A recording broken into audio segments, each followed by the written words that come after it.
Right breaking news చూస్తున్నాం. 18 parliament వర్షాకాల సమావేశాలు మరి కాసేపట్లో ప్రారంభం కానున్నాయి. ఆగస్టు 21 వరకు మొత్తం 21 రోజుల పాటు జరగనున్న ఈ మాన్సూన్ సెషన్స్ వాడివేడిగా కొనసాగే అవకాశాలున్నాయి. ఇప్పటికే అధికార ప్రతిపక్షాలు అస్త్రశస్త్రాలు సిద్ధం చేసుకున్నాయి. ప్రత్యర్థులను ఇరుకున పెట్టేందుకు వ్యూహాలతో రెడీగా ఉన్నాయి.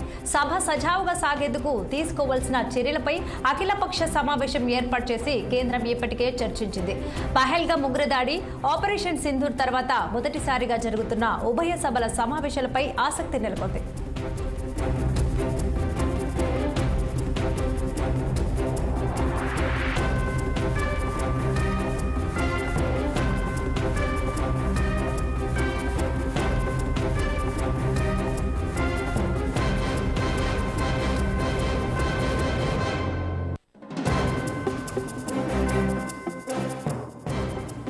ఈ సమావేశాల్లోనే 7 పెండింగ్ బిల్లులతో పాటు 8 కొత్త బిల్లులను ప్రవేశపెట్టడానికి కేంద్ర ప్రభుత్వం సిద్ధమైంది.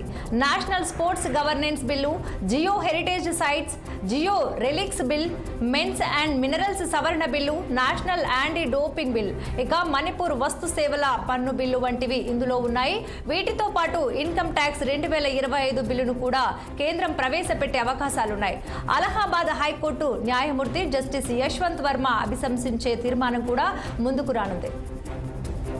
ఇక ఇదే అంశంపై మరింత సమాచారం మా ఢిల్లీ ప్రతినిధి అశోక్ రెడ్డి ఫోన్ లైన్ లో అందించేందుకు సిద్ధంగా ఉన్నారు.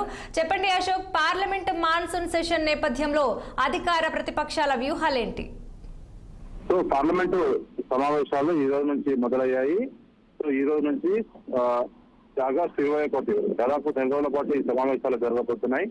ఈ పార్లమెంటు సమావేశాలు వాడి వేడిగా జరిగే అవకాశాలు ఉన్నాయి. ఒక విపక్షాలు అన్ని సిద్ధం చేస్తున్నాయి ప్రభుత్వాన్ని నిలదీసేందుకు. ఇండియా కూటమి 8 అంశాలతో ప్రభుత్వాన్ని నిలదీసేందుకు రెడీ అయింది. మొత్తం 21 రోజుల పాటు ఈ వర్షాకాల సమావేశాలు జరుగుతున్నాయి. ఈ మేరకు ఇప్పటికే ఈ రోజు ఉదయం 11 గంటలకు మరికొద్ది సమావేశాలు స్టార్ట్ అవుతాయి. ఆగస్టు 12వ తేదీ నుంచి అయితే ఈ సమావేశాలు 18వ తేదీ వరకు పార్లమెంట్ సభలు కంటిన్యూ జరగబోతున్నాయి. ఇప్పటికే కేంద్ర ప్రభుత్వం ఆల్ పార్టీ మీటింగ్ నిర్వహించింది. అటు స్పీకర్ కూడా ఆల్ పార్టీ మీటింగ్ నిర్వహించారు. సభా సమావేశాలు సరిగ్గా జరిగేలా అయితే ప్రతిపక్షాలు సహకరించాలంటూ వాళ్ళు రిక్వెస్ట్ కూడా చేశారు.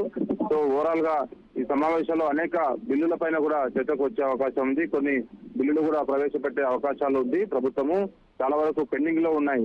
ఆపరేషన్ సింధూర్ అయితే పహల్గామ్ దాడి తర్వాత మొదటి పార్లమెంట్ సమావేశాలు ఇవి.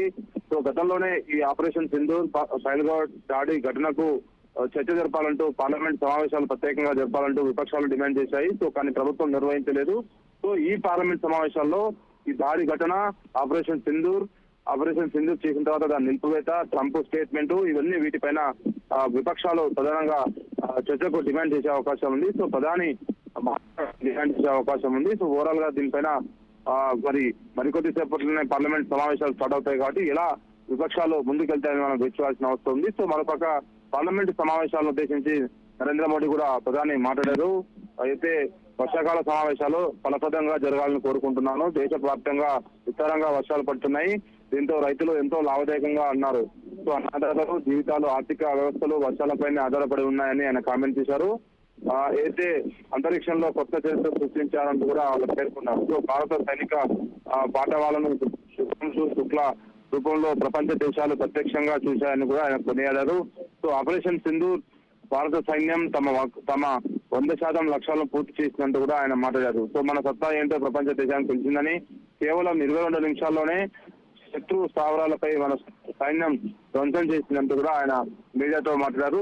నక్సలిజాన్ని 1,000తో పెరిగేస్తాం. ఇప్పటికే 2026 ఆగస్టుకెల్లా ఆ దేశంలో నక్సలిజం లేకుండా చేస్తామంటూ కూడా ఆయన అయితే స్టేట్మెంట్ కూడా ఇచ్చారు. గతంలో రెడ్ కార్డిడార్లు చెప్పుకున్న ప్రాంతాలు గ్రీన్ గ్రోత్ జోన్లుగా వస్తాయంటూ కూడా ఆయన స్టేట్మెంట్ ఇచ్చారు. 2014 ముందు ఆర్థిక రంగంలో భారత్ 10వ స్థానంలో ఉండేది. నేడు ప్రపంచంలోనే 3వ బలమైన ఆర్థిక శక్తిగా ఎదుగుతుందంటూ కూడా ఆయన స్టేట్మెంట్ ఇచ్చారు. 25 కోట్ల మంది ప్రజలను దారిద్ర్య రేఖ నుంచి బయటకు తీసుకొస్తామంటూ కూడా స్టేట్మెంట్ ఇచ్చారు. ప్రతి పార్లమెంట్ సభ్యుడు పార్లమెంట్ సమావేశాలు హాజరై తమ సలహాలు, సూచనలు ఇవ్వాలంటూ కూడా ఆయన ఈ సందర్భంగా స్టేట్మెంట్ ఇచ్చారు. సో మరి కొద్దిసేపట్లోనే పార్లమెంట్ సమావేశాలు జరుగుతాయి కాబట్టి మన విపక్షాలు ఏ విధంగా సిద్ధమయ్యాయి, అటు మరోపక్క అధికార పక్షం ఏ విధంగా సిద్ధమైందో మనం వెచ్చాల్సిన అవసరం ఉంది. Thank you.